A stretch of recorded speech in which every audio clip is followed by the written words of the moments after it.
말씀을 같이 보도록 하겠습니다. 신약성경 마가복음 6장 41절에서 44절까지 말씀입니다.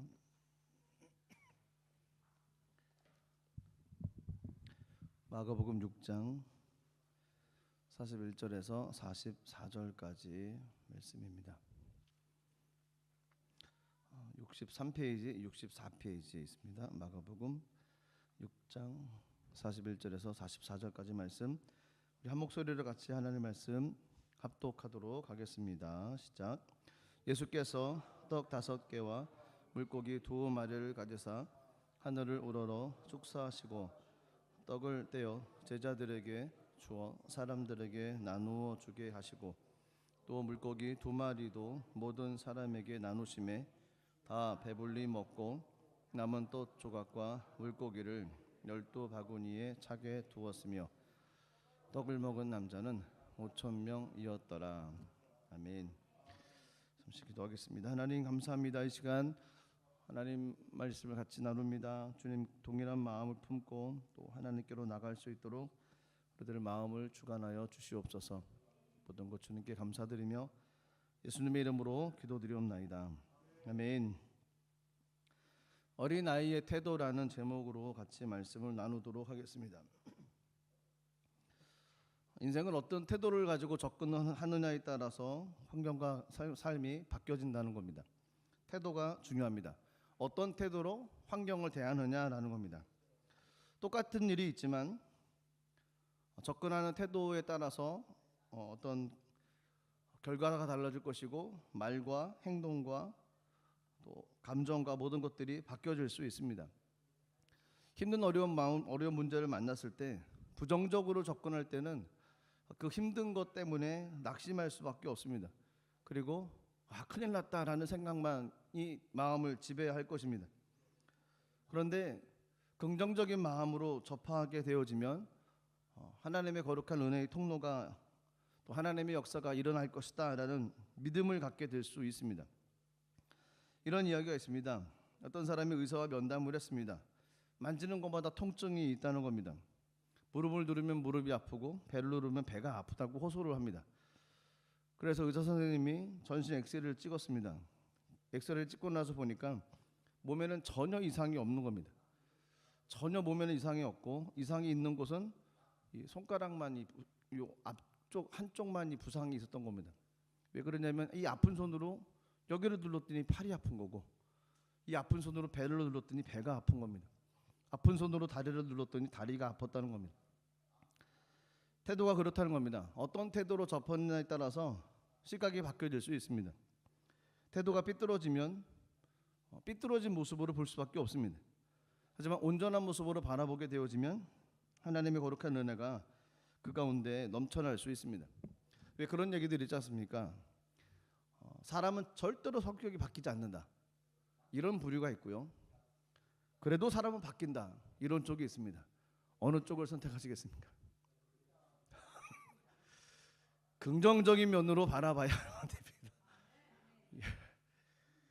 설사 안 바뀐다 할지라도 그래도 변할 수 있다는 가망성을 가지고 바라보는 것하고 철옹성이야, 절대로 안 바뀔 거야, 그러면 마음에 낙심함이 온다는 겁니다.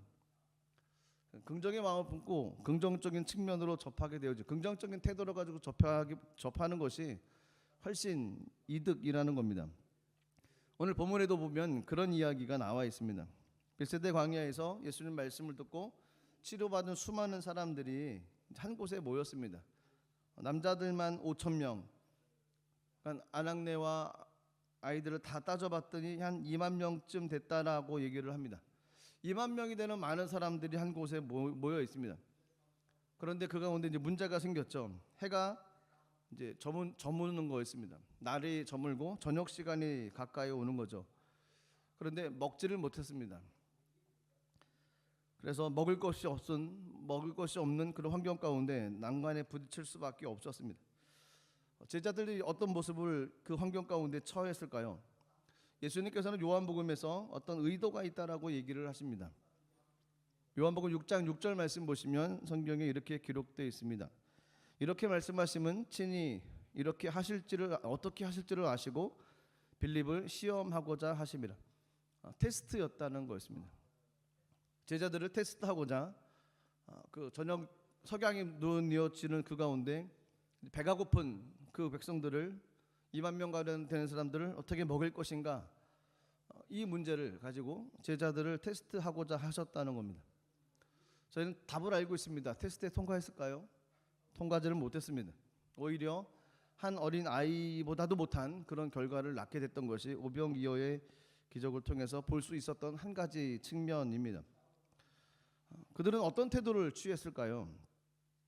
제자들은 오히려 군중들을 다 흩어서 각자 마을로 내려가든 어디로 가든 뭐 땅을 파든 뭘 먹든 알아서 음식을 사 먹고 오기를 원했다라고 예수님께 제안을 했습니다. 어찌 보면 이것은 굉장히 객관적인 것이죠. 굉장히 실리적인 것이고 합리적인 방법이었습니다. 그렇습니다. 저희들이 문제를 당하고 어려움을 당했을 때 합리적으로 풀으려고 하는 경우들도 많이 있습니다. 그것이 나쁜 것은 아닙니다.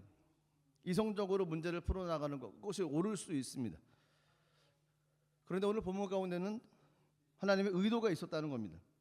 숨은 의도가 있었기 때문에 그것을 맞춰야만 되고 그것을 통과해야 될 문제가 있었습니다. 그곳에 모인 사람들은 돈이 없는 많은 가난하고 힘들고 어려운 사람들이었습니다. 돈이 있다 치더라도 2만 명 정도 되는 사람이 어디 가서 무엇을 먹겠습니까? 그 많은 사람들이 그곳에 음식점이 많이 있다 할지라도 한꺼번에 다 흩어져서 먹으면 그게 가능할까요? 쉽지 않은 문제였습니다. 제자들이 했던 그 이야기는 아마도 자신들이 어떤 책임을 회피하고자 하는 마음이 그 마음 가운데 있는 것을 예수님께서는 아셨습니다. 부담스러운 겁니다. 하나님의 일을 하자니 부담스럽고 안 하자니 또 안 될 것 같고, 그래서 은근히 그곳에서 살짝 발을 빼는 모습입니다. 저희들의 모습 아니겠습니까? 하나님의 말씀을 따라 순종하며 살자니 살아야 되겠는데 너무 부담스럽고, 안 살자니 또 마음이 걸리고, 그래서 약간 살짝 걸쳐놓고 삶을 살아가는 거죠. 은근히 삶을 살아가는 것처럼 보여지면서 삶을 살아가는 겁니다. 제자들은 그런 모습이 있었습니다. 그런 모습이 있는 제자들의 마음을 아시고 예수님께서 한 말씀을 더 하셨습니다. 마가복음 6장 37절 말씀 보시면 이렇게 예수님께서 얘기하셨습니다. 대답하여 이르시되 너희가 먹을 걸 줘라 하시니 여짜오되 우리가 가서 200데나리온의 떡을 사다 먹으리까? 너희가 먹을 것을 줘라. 예수님의 마음의 중심을 잘 아시죠? 그들의 의도를 잘 알고 계십니다. 은근슬쩍 빠져가려고 하는 그 모습, 어떤 부담스러움, 이걸 회피하기 위해서 살짝 걸치고 도망가려고 하는 그 마음, 온전히 신뢰하지 못하고 나가는 그 마음 가운데 예수님께서 직접적으로 하셨던 얘기가 너희가 먹을 걸 줘라라고 얘기를 하십니다. 책임을 회피하지 말고 너희가 하라는 겁니다. 부담스럽다고 회피하지 말고 너희가 하라는 겁니다. 너희가 대안이라는 겁니다. 너희가 방법의 어떤 키라는 겁니다. 그러니까 너희가 풀어야 된다고 주님께서 얘기를 하신다는 겁니다. 인생의 문제 가운데 저에게 다가온 이런 많은 문제들이 있습니다. 은근히 피하려고 하는 것이 저희들의 인간의 습성입니다. 그런데 주님께서 말씀하신 것은 내가 하라고 하십니다. 그래서 그 말씀을 받고 또 주님 앞에 기도하고 나갈 때는 부담스러움도 있지만 어떤 하나님의 은혜 가운데 가게 되어지면 결단하고 나갈 수 있는 그런 순간이 다가옵니다. 그래서 주님 앞에 기도하고 결단을 하는 거죠. 하나님, 제가 하겠습니다. 하나님께서 말씀하신 거 제가 하겠습니다. 그리고 결단하며 나가는 모습이 믿음의 신앙의 늘 삶 가운데 있습니다. 2만 명 넘는 사람들이 먹을 것이 없어서 책임을 회피하고 좀 도망가고 좀 피하려고 하는, 부담스러움을 피하려고 하는 그들 마음 가운데 예수님께서 너희가 주어야 된다라고 얘기를 하셨습니다. 이런 이야기를 들었을 때 계산이 빨랐던 빌립이라는 사람이 있었습니다. 빌립이 하는 얘기가 우리가 가서 200데나리온의 떡을 사다 먹이리까? 이 얘기는 주님 너무 이상하지 않습니까? 라는 겁니다. 우리가 200데나리온의 떡을 사다가 우리가 먹이라는 것입니까? 그 수민 의도는 무엇일까요? 지금 200데나리온 떡 이걸 가지고 사다 줘도 부족하다는 겁니다. 그 말 가운데 부족하다는 어떤 긍정의 표현보다는 부정의 표현이 있다는 겁니다. 많은 양을 갖다가 줘도 부족하다는 겁니다. 한 데나리온이 남자 하루 품삯이라고 하죠. 200데나리온이면 200일 동안의 품삯, 하루 5만 원 따지면 1,000만 원. 아무리 작은 양을 줘도, 풍족한 양을 줘도 부족하다고 결론을 내리는 그 모습입니다. 그러니까 빌립이 계산하고 답을 내렸을 때는 굉장히 이성적이고 논리적인 빌립이라 답을 내린 그 결과를 보니 부족하다라는 겁니다. 넉넉하다, 괜찮습니다. 나눠 먹어도 되고 배불리 안 먹고 그냥 부족하게 살짝 먹어도 허기만 면면하면 되겠습니다. 충분합니다. 이 정도면 가능할 것 같습니다. 어떻게 해보겠습니다. 이런 얘기가 아니라 계산을 따져보고 난 다음에 나왔던 답은 부족하다는 겁니다. 부족하다는 겁니다. 빌립은 제자였습니다. 예수님께서 하셨던 많은 일들을 눈으로 보고 들었던 사람 중에 한 사람입니다. 예수님의 계신 것 그 자체가 그들에게는 삶의 증거였고 삶의 소망이었을 겁니다. 예수님께서 어떤 일을 이루셨는지를 알기 때문에 그렇습니다. 근데 문제는 그런 하나님에 대한 것을 알고 있음에도 불구하고 빌립이 계산할 때는 이치적으로 숫자만 가지고 계산을 했던 겁니다. 그리고 답을 내리기는 부족합니다라는 겁니다. 예수님께서 하셨던 많은 일들에 관한 내용들은 그 계산 가운데 포함이 되지는 않았던 겁니다. 저희도 그럴 수 있거든요. 힘들고 어려운 환경에 부딪혔을 때 하나님에 대해서 알고 있습니다. 예수님에 대해서 알고 있습니다. 성경에 많은 기록들 알고 있습니다. 심지어 저희는 믿기까지 합니다. 그리고 하나님을 섬기는 사람이라고 이야기도 합니다. 그리고 전도도 합니다. 다른 사람과 더 앞서 나가는 사람 중에 한 사람입니다. 그런데 문제 가운데 문제를 해결하기 위해서는 그 전능하신 하나님의 놀란 은혜를 집어넣어서 같이 문제를 풀려고 하지 않는다는 겁니다. 그건 그거고요. 그 하나님의 역사는 하나님의 역사고 내 문제는 숫자를 두들겨 봤더니 이거는 답이 나오질 않았습니다. 이렇게 계산을 하고 있는 것이 저희들의 모습이라는 겁니다. 하나님의 역사가 있습니다. 하나님께서 함께 하시면 하나님의 놀란 은혜 역사가 나타난다는 겁니다. 저희들이 수많이 고백하고 수없이 찬양했던 것이 그거 아니겠습니까? 하나님은 문제보다 크시고 하나님은 대적보다 크십니다. 하나님 모든 것을 합력하여 선을 이루시는 분이시라는 겁니다. 입술로 고백합니다. 그러면 그 문제를 있을 때 그 전능하신 하나님의 역사를 가지고 문제를 가지고 다시 풀어가야 된다는 겁니다. 계산기를 누르는 건 누르는 거지만 계산기 플러스 하나님의 역사를 생각하고 같이 문제를 풀어가야 되는 겁니다. 하나님의 역사를 외면해서는 안 됩니다. 그리스도인들이라고 하는 존재들은 하나님의 인도하심을 믿고 신뢰하며 살며 살아가는 사람들입니다. 이스라엘 백성들에게 하나님께서 어떻게 역사하셨습니까? 그들을 절대로 버리지 않으셨습니다. 그들을 이끌어 가셨고 그들에게 수없이 말씀하셨습니다. 두려워하지 말아라. 걱정하지 말아라. 주님께서 하셨던 말씀이 있습니다. 신명기 31장 8절 말씀 보시면 이렇게 얘기하십니다. 그리하면 야훼 그가 내 앞에서 가시며 너와 함께 하사 너를 떠나지 아니하시며 버리지 아니하시리니 너는 두려워하지 말라 놀라지 말라. 하나님께서 우리 앞서 가신다는 겁니다. 이스라엘 백성들 가운데 그렇게 하셨습니다. 불기둥과 구름기둥으로 그들을 이끌어 가셨습니다. 저희도 그렇죠. 하나님께서 앞서 가십니다. 저희 보고 따라오라고 말씀을 하십니다. 주님은 우리를 떠나지 않으십니다. 버리지 않으신다는 겁니다. 하나님 손 붙잡고 나가면 온전한 모습으로 따라갈 수 있습니다. 단지 저희들 삶 가운데 하나님의 눈에 보이지 않기 때문에 그렇죠. 눈에 보이지 않기 때문에 저희는 성경을 잡아야만 됩니다. 눈에 보이지 않는다고 아무것도 잡을 수 없다라고 얘기하는 것은 아닙니다. 성경을 잡으면 됩니다. 그리고 말씀을 묵상하다 보면 하나님께서 우리 가운데 말씀으로 우리를 이끌어 가시는 은혜가 분명히 있습니다. 따라가는 거죠. 신뢰하며 따라가는 겁니다.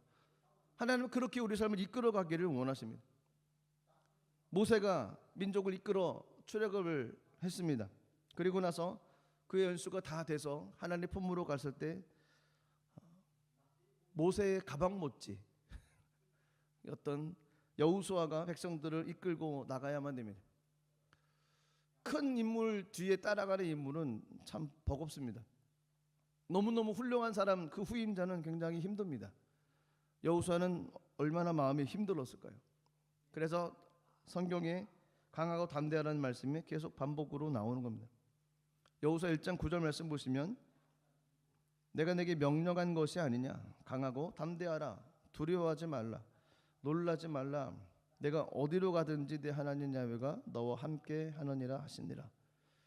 하나님은 이런 분이셨습니다. 이스라엘 백성들도 이끌어 가셨고 새로 어려운 무거운 짐을 지었을 때 다가오셔서 걱정하지 말아라, 내가 함께 할 것이다, 두려워하지 말아라라고 말씀을 해주신 분이셨던 거였습니다. 현실을 인식하는 거 중요합니다. 더 중요한 것은 그 문제의 현실 가운데서 하나님을 신뢰하는 믿음의 표현이 있어야만 됩니다. 문제를 계산하고 풀어나갈 때 하나님의 역사를 함께 같이 해석을 하고 풀어가야만 됩니다. 주님이라면 어떻게 하셨는지, 하나님의 뜻이 어디 있는지를 살펴보고 함께 문제를 풀어가야만 됩니다.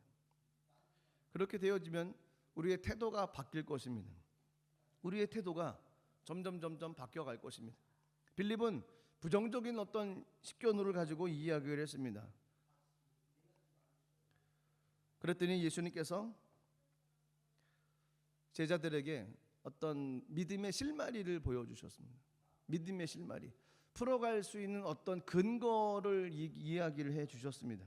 그것은 너에게 떡이 몇 개나 있냐, 가서 좀 확인 좀 해봐라 라는 겁니다. 확인을 해봤습니다. 음식이 얼마나 있는지. 38절 말씀 보시니까 성경에 이렇게 기록되어져 있습니다. 이르시되 너에게 떡 몇 개나 있는지 가서 보라 하시니 알아보고 이르되 떡 5개와 물고기 2마리가 있더이다 하거늘. 예수님께서 바라보셨던 어떤 믿음의 그 일을, 실마리를 제공을 하셨던 것이 바로 이거였습니다. 뭐가 있는지 좀 살펴봐라, 먹을 것이 얼마나 있느냐 알아봤더니 떡 5개, 물고기 2마리가 있는 것이었습니다. 그런데 이만큼 있다고 얘기하면서 그들이 하는 얘기가, 근데 이것을 가지고 얼마나 많은 사람들이 먹일 수 있겠습니까? 예수님, 제가 찾아보니까 이만큼 있습니다. 이걸 주님께 드리겠습니다. 하나님께서 역사해 주십시오라고 기도하는커녕 떡 5개, 물고기 2마리를 가지고 가면서 이것이 많은 사람에게 얼마나 되겠습니까? 이것 가지고 얼마나 많은 사람들을 먹이겠습니까? 좀 회의론적인 그런 이야기를 했다는 겁니다. 가져오라고 그래서 가지고 왔는데 눈에 보이는 것이 너무 조금이니까 기대도 소망도 없어졌던 겁니다. 식견이 틀린 겁니다. 관점이 틀린 겁니다. 예수님께서는 어떤 하나님의 일들을 이뤄나가기 위해서 조그만 먹구름이라도 보여주셨던 것이 오병이어였습니다. 그런데 제자들의 모습 가운데 봤을 때는 예수님, 이거 가지고 누가 배불리 먹을 수 있겠습니까? 이거 조금씩 한 조금만 떼어 먹어도 한 10명 먹을까요? 20명 먹을까요? 여기 있는 사람이 2만 명인데 주님, 이건 말이 되지 않습니다라고 이야기를 하고 있는 겁니다. 저희들의 모습이 그렇다는 겁니다. 예수님께서, 하나님께서 저희 삶을 통해서 어떤 작은 일들을 이뤄나가실 때 정말 작은 것을 보여주실 때가 있습니다. 근데 계산으로 따져보면 저희는 알잖아요. 따져봤더니 답이 나오지를 않는 겁니다. 하나님, 이거 가지고 일을 어떻게 합니까? 이건 말도 안 되는 일입니다라고 단념하는 사람도 있고, 어떤 분들은 이것이 하나님의 사인이다라고 생각하고 그때부터 더 열심히 기도하는 사람들이 있습니다. 저희들의 삶의 방향은 후자로 가야 됩니다. 작은 것이 보여진다 할지라도 하나님, 이것을 가지고 얼마나 먹이겠습니까? 이것이 아니고, 주님, 이제 기적은 시작됐습니다. 저희가 기도하겠습니다. 비록 작지만 이것을 통해서 하나님의 역사가 나타나기를 소망합니다라고 믿음으로 나가는 삶이 되어야 된다는 겁니다. 제자들의 모습 가운데는 소망도 없고 기대도 없는 모습이 되어졌습니다. 아무것도 그들 가운데 이성밖에, 또 현실의 문제를 객관성으로 볼 수밖에 없는 그런 판단으로 인해서 삶을 살아가는 모습이었다는 겁니다. 이에 반해 한 어린 아이가 가지고 온 보리떡 5개와 물고기 2마리가 있었습니다. 아마 이 어린 아이만 가지고 있었을까요? 2만 명 정도 모였던 사람들 가운데서 도시락이 그 아이만 있었을까요? 제가 짧게 독일 생활을 해본 결과 더 가져왔을 겁니다. 아무리 먹을 것이 없어도 이 땅에 살고 있는 분들은 어디를 가서 점심때가 된다 그러면 빵 봉지라도 가지고 가십니다. 나만 먹을 거라도 챙겨 가십니다. 빵에다가 뭐 사과 정도. 분명히 뒷주머니에 있을 겁니다. 그리고 앉아 있으면 슬그머니 꺼내서 혼자서 이렇게 드실 겁니다. 먹을래? 그래서 아마도 그런 생각을 해보면 이 어린 아이만 가지고 있지는 않았을 것 같아요. 예수님께서 제자들을 통해서 얼마만큼을 찾으라고 했을 때 다 뒷주머니에서 안 꺼낸 거죠. 왜냐면 내가 먹어야 되기 때문에. 이건 내 양식입니다. 안 꺼낸 겁니다. 이거는 위급 상황 가운데 내가 해가 떨어지고 시간이 가고 있으니 먹어야 되니까 감추고 있었는데 그때 한 아이가 그걸 꺼낸 거죠. 도시락을 꺼내서 드린 거였습니다. 이 아이는 자신의 관점, 자신만을 생각하지를 않았습니다. 왜 아이라고 왜 모르겠습니까? 이 오병이어 가지고서 몇 명이 먹을 거라는 것은 뻔히 알지 않습니까?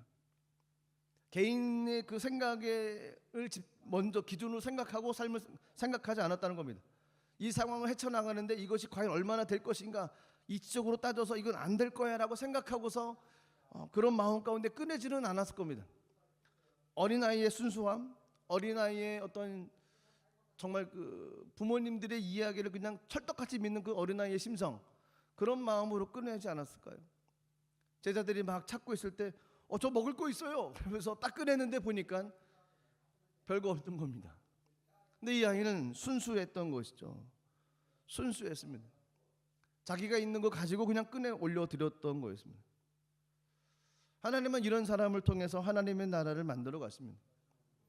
하나님의 일은 어떤 넉넉한 사람을 통해서도 역사를 하시고 또 완벽한 사람들을 통해서도 역사를 이루어 갔습니다.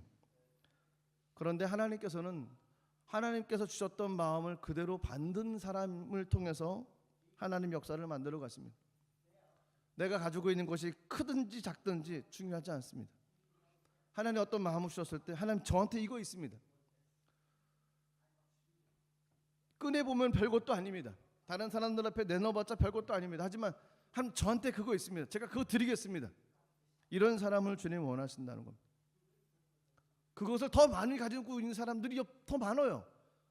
그런데 유독 그 어린 아이에게 그 소중한 것을 가지고 있는 그 마음을 주님은 기뻐하시고 그걸 주님 앞에 올려드렸을 때 그 사람을 통해서 하나님의 역사를 만들어 가신다는 겁니다. 내게 있는 것이 소중한 것이고 별거 아닌 것 같고 내놓기도 부끄럽지만 하나님 주신 마음이 있을 때 그 많은 마음에 반응하며 나가면 하나님의 놀라운 은혜가 우리 가운데 넘쳐난다는 것입니다. 이 아이의 태도는 그거였습니다. 저한테 그거 있습니다. 저한테 도시락이 있습니다. 그거 드리겠습니다. 할 수 있는 최선의 방법은 그거였습니다. 보리떡 5개 물고기 2마리를 가지고 예수님께서 하셨던 일이 있습니다. 사람들을 3, 4, 이렇게 무리 묻혀서 앉게 하십니다. 앉으라고 하니까 사람들이 앉는 겁니다. 도대체 예수라는 사람이 왜 저렇게 앉으라고 할까? 제자들도 앉히라고 그러니까 앉히긴 하는데 좀 잘 모르는 거죠.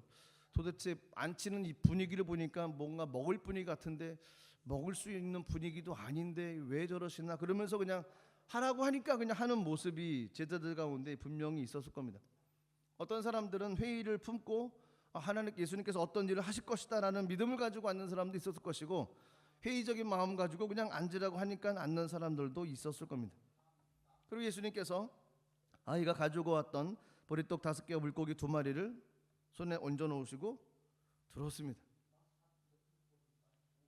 수많은 사람들이 예수님께서 그 보리떡 5개와 물고기 2마리를 드는 것을 보고 쳐다보기 시작을 했습니다. 예수님께서 어떻게 하셨을까요? 감사하며 기도를 드렸죠. 감사하며 하나님께 기도를 올려드렸습니다. 복음서에 나오는 예수님께서 감사한 사건이 몇 가지가 있는데 그 모든 삶의 조건은 다 절망적인 순간이었습니다. 최악의 순간이요, 뜻대로 되지 않는 순간이었습니다. 그때 주님께서 감사하며 기도를 했습니다.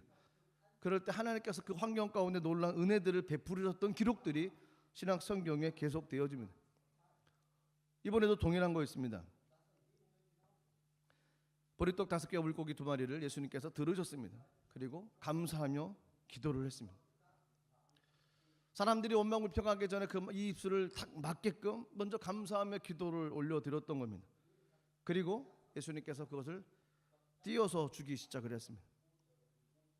놀라운 일이 일어났습니다. 어떤 결과가 일어나는지 저희는 알고 있습니다. 마가복음 6장 42절 43절 말씀 보시면 이렇게 되어 있습니다. 다 배불리 먹고 남은 떡 조각과 물고기를 12바구니에 차게 거두었으며 다 배불리 먹었다는 겁니다. 이게 어떻게 말이 될 수 있겠습니까? 보리떡 5개와 물고기 2마리를 가지고 예수님께서 하셨던 것은 들고 감사하며 기도한 것뿐이었습니다. 그랬더니 그 작은 것을 통해서 그곳에 있는 2만 명 정도 되는 사람들이 많이 먹고 배불리 먹고 풍성하게 먹고 조각이 남았습니다.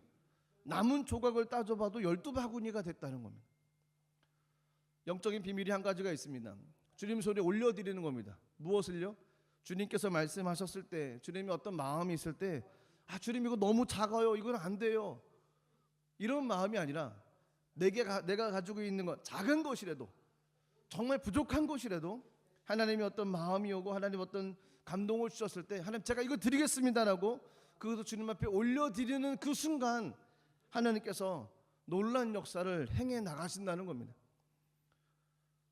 많은 것을 가지고 있기 때문에 그렇지 않습니다. 작은 것이면 주님 손에 올려드리면 되는 겁니다.